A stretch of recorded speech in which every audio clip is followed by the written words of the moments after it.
Forgive me if I accidentally call you Colonel Waltz in this next part of our conversation, because it's the military side I really want to lean on with you.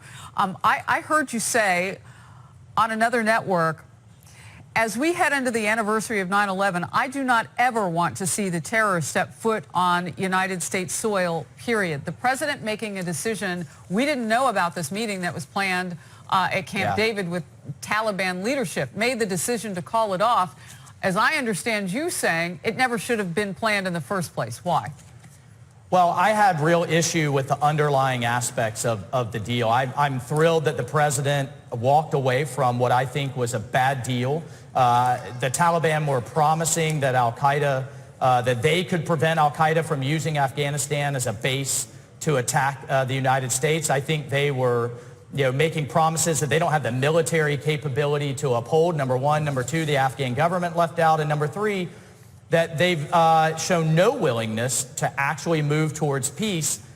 The final point in that, after a string of many attacks that have killed dozens of Afghan civilians all over the country just in the last few weeks, they kill another American soldier this past week on top of the 3 Green Berets that we lost in the week prior. So I think the Taliban have done nothing to show that they are really moving towards peace. They would not agree to a ceasefire. They don't have the capability to stop terrorism from attacking the United States again. I think this was shaping up to be a bad deal. I understand the president's desire to stop this war. As we head into the 18th anniversary of Al-Qaeda and 9/11, I want to stop it too, but I think at the end of the day, I praise him from walking away from what was turning out to be a bad deal. And I've heard other Republicans, such as Representative Adam Kinzinger, who is, military like yourself, say this was the wrong week to try to do that anyway. We're 48 hours out from the anniversary of 9/11. So the timing of it was interesting.